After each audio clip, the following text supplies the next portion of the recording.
Assalamualaikum warahmatullahi wabarakatuh. Halo kawan Prima, izin memperkenalkan diri, nama saya Suganda dengan NIM 220596 dari kelas RA3 Manajemen semester 4, Fakultas Ekonomi dan Bisnis Universitas Prima Graha. Di video ini, saya akan membuat video pembelajaran mata kuliah perilaku keorganisasian dosen pengampu Bapak Ade Faisal Mabtuhi SEMM untuk memenuhi ujian tengah semester. Baik, langsung saja kita ke materi-materi tersebut. Nah, materi yang pertama, konsep dasar perilaku organisasi. Pengertian perilaku organisasi. Perilaku organisasi adalah studi tentang bagaimana individu dan kelompok berperilaku dalam konteks organisasi.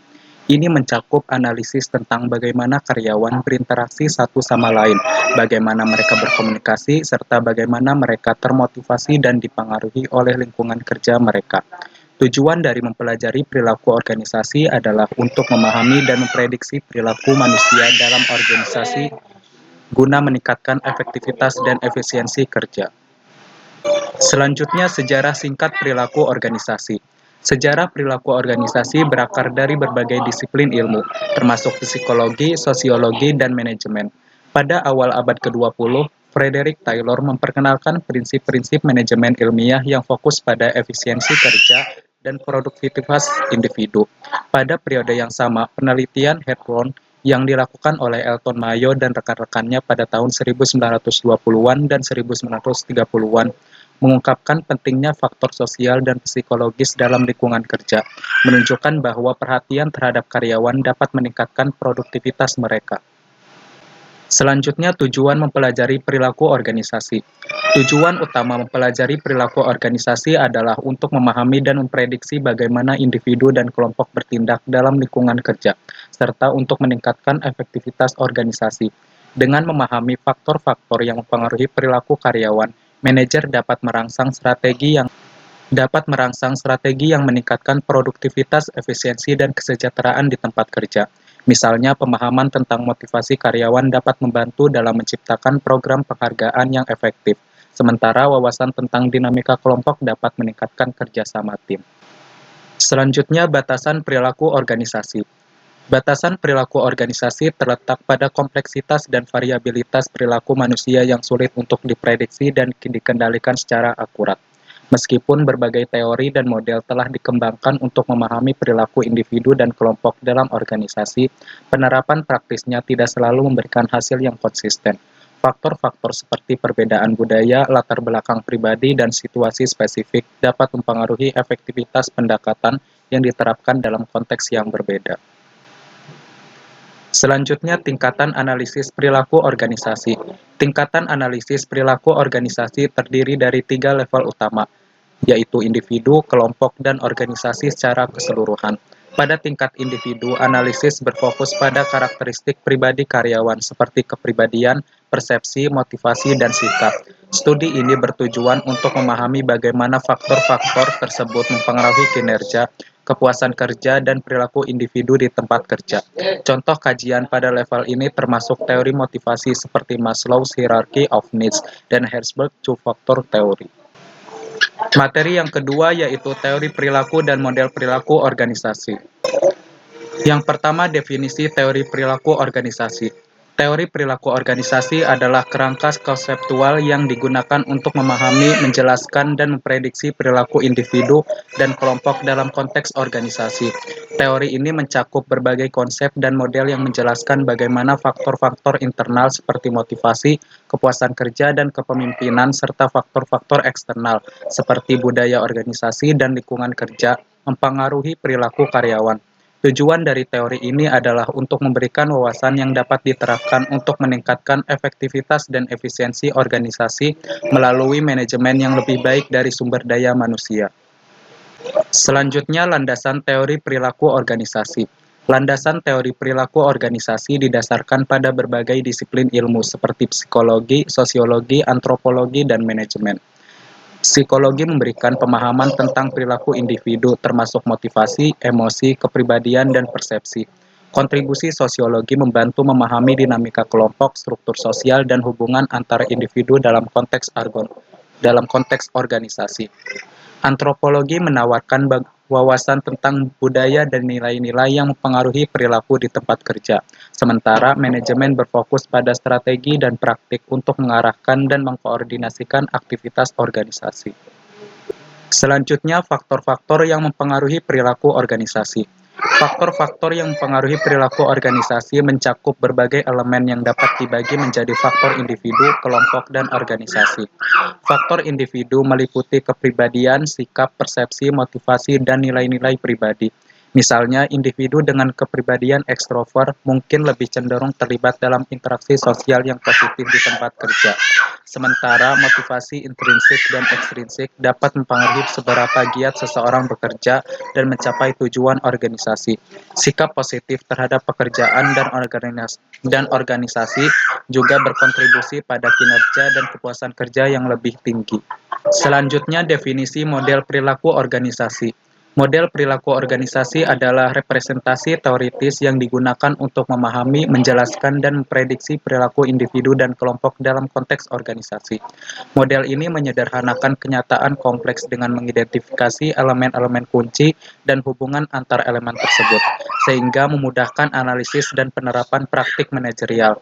Contoh model perilaku organisasi termasuk model 5 besar kepribadian, model motivasi Maslow, dan teori 2 faktor Herzberg.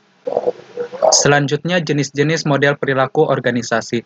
Terdapat berbagai jenis model perilaku organisasi yang digunakan untuk memahami dan menjelaskan perilaku individu dan kelompok dalam konteks organisasi. Salah satu jenis model yang umum adalah model kepribadian, yang mencoba mengkategorikan individu berdasarkan karakteristik psikologis seperti ekstrovert versus introvert, atau model 5 besar atau Big Five yang mempertimbangkan dimensi kepribadian seperti keterbukaan, kesungguhan, ekstroversi, keramahan, dan neurotisme. Selain itu, terdapat pula model motivasi seperti hierarki kebutuhan Maslow yang menawarkan kerangka konseptual untuk memahami faktor-faktor yang mendorong perilaku individu di tempat kerja. Materi yang ketiga yaitu perilaku individu, kelompok, dan pengaruhnya terhadap organisasi. Definisi perilaku individu dan kelompok organisasi. Perilaku individu merujuk pada tindakan, reaksi, dan keputusan yang diambil oleh satu individu dalam konteks organisasi. Ini mencakup berbagai aspek seperti motivasi, persepsi, sikap, dan kinerja karyawan secara individu. Perilaku individu juga dipengaruhi oleh faktor-faktor seperti kepribadian, nilai-nilai pribadi, dan pengalaman sebelumnya, yang semuanya dapat berdampak pada bagaimana individu berinteraksi di tempat kerja dan mencapai tujuan organisasi. Selanjutnya, dinamika kelompok dalam organisasi. Dinamika kelompok dalam organisasi merujuk pada interaksi, hubungan, dan proses yang terjadi di antara anggota kelompok kerja. Ini mencakup aspek-aspek seperti komunikasi, kerjasama, konflik, kepemimpinan, dan pembagian tugas dalam mencapai tujuan bersama. Dinamika kelompok dapat mempengaruhi kinerja dan produktivitas kelompok, serta memainkan peran penting dalam menciptakan lingkungan kerja yang sehat dan produktif. Selanjutnya, kepemimpinan dan komunikasi dalam organisasi. Kepemimpinan dan komunikasi merupakan dua elemen kunci yang saling terkait dalam menciptakan lingkungan kerja yang efektif dan produktif dalam sebuah organisasi. Kepemimpinan yang efektif membutuhkan kemampuan untuk berkomunikasi dengan baik, mengartikulasikan visi dan tujuan, serta memotivasi anggota tim atau kelompok. Sebaliknya, komunikasi yang efektif memainkan peran penting dalam mendukung dan menerapkan strategi kepemimpinan dengan menyampaikan arahan, umpan balik, dan informasi dengan jelas dan tepat waktu kepada semua stakeholder. Integrasi yang kuat antara kepemimpinan dan komunikasi memungkinkan terciptanya keselarasan, koordinasi, dan kohesi dalam mencapai tujuan organisasi. Selanjutnya, konflik dan solusi kelompok dalam organisasi. Konflik dalam organisasi adalah ketidaksepakatan antara individu atau kelompok yang dapat timbul dari perbedaan kepentingan, nilai, atau tujuan. Meskipun konflik dapat dianggap negatif, ia juga dapat memunculkan perubahan positif dan inovasi jika dikelola dengan baik. Solusi kelompok merupakan pendekatan untuk menyelesaikan konflik dengan melibatkan partisipasi aktif dari anggota kelompok dalam mencari solusi yang memenuhi kepentingan bersama. Ini melibatkan komunikasi terbuka, pemahaman bersama, dan kompromi yang dapat mengarah pada kesepakatan yang lebih berkelanjutan. Selanjutnya, strategi meningkatkan efektivitas organisasi melalui manajemen perilaku. Salah satu strategi untuk meningkatkan efektivitas organisasi melalui manajemen perilaku adalah dengan menciptakan budaya kerja yang mendukung kinerja yang tinggi dan kesejahteraan karyawan. Ini melibatkan pengembangan kebijakan dan praktik yang memperkuat motivasi, pengakuan, dan penghargaan terhadap kontribusi karyawan. Manajer juga perlu memastikan bahwa komunikasi terbuka dan umpan balik yang konstruktif diberikan secara teratur untuk memperjelas harapan dan memperbaiki kinerja. Materi yang keempat yaitu teori motivasi dan penerapannya dalam organisasi. Pengertian teori motivasi dalam organisasi. Teori motivasi dalam organisasi adalah kerangka konseptual yang digunakan untuk memahami faktor-faktor yang mendorong perilaku individu dalam mencapai tujuan organisasi. Ini mencakup studi tentang berbagai motivasi intrinsik dan ekstrinsik yang mempengaruhi perilaku karyawan, seperti kebutuhan akan prestasi, pengakuan, atau imbalan finansial. Teori motivasi membantu organisasi untuk mengidentifikasi strategi yang efektif dalam memotivasi dan memelihara karyawan, sehingga dapat meningkatkan kinerja, kepuasan kerja, dan retensi tenaga kerja. Selanjutnya, faktor-faktor yang mempengaruhi motivasi dalam organisasi. Faktor-faktor yang mempengaruhi motivasi dalam organisasi meliputi berbagai aspek, mulai dari kebutuhan dasar hingga faktor-faktor yang lebih kompleks. Salah satu faktor utama adalah pengakuan dan penghargaan atas prestasi individu yang dapat meningkatkan motivasi karyawan. Selain itu, kondisi kerja yang memungkinkan karyawan untuk merasa diperlakukan secara adil dan dihargai oleh organisasi juga dapat meningkatkan motivasi. Ketersediaan peluang untuk berkembang dan maju dalam karir, serta memiliki tanggung jawab yang menantang dan bermakna juga merupakan faktor penting dalam meningkatkan motivasi karyawan di tempat kerja. Selanjutnya, penerapan teori motivasi dalam organisasi. Penerapan teori motivasi dalam organisasi melibatkan identifikasi kebutuhan dan keinginan karyawan, serta pengembangan strategi yang sesuai untuk memenuhi mereka. Salah satu langkah pertama adalah memahami berbagai teori motivasi, seperti hierarki kebutuhan Maslow atau teori harapan Viktor Fromm, dan menerapkan prinsip-prinsipnya sesuai dengan konteks organisasi. Ini dapat mencakup memberikan pengakuan atas prestasi, menciptakan jalur karir yang jelas, atau menyediakan peluang pengembangan keterampilan. Selanjutnya, jenis-jenis teori motivasi dalam organisasi. Terdapat beberapa jenis teori motivasi yang telah dikembangkan untuk memahami dan mendorong perilaku karyawan dalam konteks organisasi. Salah satu jenis utama adalah teori kebutuhan, seperti hierarki kebutuhan Maslow yang menyatakan bahwa individu memiliki rangkaian kebutuhan hierarkis yang perlu dipenuhi, mulai dari kebutuhan fisiologis hingga kebutuhan aktualisasi diri. Teori ini menekankan pentingnya memahami dan memenuhi kebutuhan individu untuk meningkatkan motivasi mereka di tempat kerja. Selanjutnya, studi kasus dan contoh praktis teori motivasi dalam organisasi. Sebagai contoh praktis penerapan teori motivasi dalam organisasi, perusahaan teknologi besar seperti Google sering menggunakan pendekatan yang berorientasi pada karyawan dalam menciptakan lingkungan kerja yang memotivasi. Google menyediakan berbagai fasilitas dan kebijakan karyawan yang mendukung kreativitas, inovasi, dan pengembangan diri pribadi. Misalnya, karyawan memiliki kebebasan untuk mengatur jadwal kerja mereka sendiri dan memiliki waktu untuk mengejar proyek-proyek pribadi yang menarik bagi mereka. Hal ini mencerminkan prinsip-prinsip teori motivasi seperti otonomi dan pengakuan atas prestasi yang telah terbukti meningkatkan kinerja dan kepuasan kerja. Materi yang kelima yaitu nilai, sikap, dan kepuasan kerja. Definisi nilai, sikap, dan kepuasan kerja. Nilai dalam konteks organisasi merujuk pada prinsip-prinsip atau keyakinan yang dipegang oleh individu atau organisasi dan membentuk landasan untuk pengambilan keputusan dan perilaku. Nilai-nilai ini dapat mencakup integritas, kejujuran, keadilan, atau inovasi, dan mempengaruhi bagaimana individu dan organisasi berinteraksi dengan lingkungan mereka. Di sisi lain, evaluasi afektif yang positif atau negatif terhadap objek, orang, atau situasi dalam konteks kerja. Sikap mencakup persepsi karyawan terhadap berbagai aspek kerjaan, manajemen, dan lingkungan kerja, dan dapat mempengaruhi motivasi, keterlibatan, dan kinerja mereka. Selanjutnya, hubungan antara nilai, sikap, dan kepuasan kerja. Nilai, sikap, dan kepuasan kerja saling terkait dalam konteks organisasi. Nilai yang dipegang oleh individu atau organisasi dapat membentuk dasar sikap terhadap pekerjaan, manajemen, dan lingkungan kerja. Jika nilai-nilai yang dianut sejalan dengan budaya organisasi dan tujuan individu, maka kemungkinan besar sikap terhadap pekerjaan akan positif. Sikap yang positif terhadap pekerjaan cenderung berkontribusi pada tingkat kepuasan kerja yang lebih tinggi, karena karyawan merasa bahwa pekerjaan mereka sejalan dengan nilai-nilai pribadi mereka dan memberikan makna yang signifikan. Selanjutnya, faktor-faktor yang mempengaruhi kepuasan kerja. Terdapat berbagai faktor yang mempengaruhi kepuasan kerja karyawan di tempat kerja.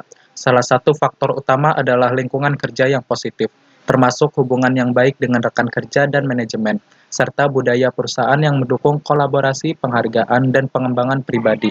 Selain itu, aspek-aspek seperti kesempatan untuk berkembang dan maju dalam karir, keseimbangan antara kehidupan kerja dan kehidupan pribadi, serta imbalan yang adil dan kompensasi yang kompetitif juga memainkan peran penting dalam mengaruhi tingkat kepuasan kerja. Selanjutnya, metode mengukur kepuasan kerja. Ada beberapa metode yang dapat digunakan untuk mengukur kepuasan kerja di tempat kerja. Salah satu metode yang umum digunakan adalah survei kepuasan kerja, di mana karyawan diminta untuk menilai berbagai aspek pekerjaan dan lingkungan kerja menggunakan kuesioner. Survei ini dapat mencakup pertanyaan tentang hubungan dengan rekan kerja, manajemen, peluang pengembangan karir, imbalan, dan kepuasan secara keseluruhan. Selain itu, wawancara atau diskusi kelompok dengan karyawan juga dapat digunakan untuk mendapatkan pemahaman yang lebih mendalam tentang faktor-faktor yang mempengaruhi kepuasan kerja. Selanjutnya, implikasi manajerial kepuasan kerja. Kepuasan kerja karyawan memiliki implikasi manajerial yang signifikan dalam konteks pengelolaan sumber daya manusia. Manajer perlu memahami bahwa tingkat kepuasan kerja karyawan secara langsung mempengaruhi kinerja organisasi secara keseluruhan. Karyawan yang puas cenderung lebih termotivasi, produktif, dan komitmen terhadap pekerjaan mereka, yang pada gilirannya dapat mengurangi tingkat turnover, absensi, dan konflik di tempat kerja. Oleh karena itu, manajer harus memprioritaskan upaya untuk meningkatkan kepuasan kerja karyawan dengan menciptakan lingkungan kerja yang mendukung, memberikan imbalan yang adil, dan menawarkan peluang pengembangan karir yang jelas. Materi terakhir atau materi yang keenam yaitu membangun kerja tim yang efektif.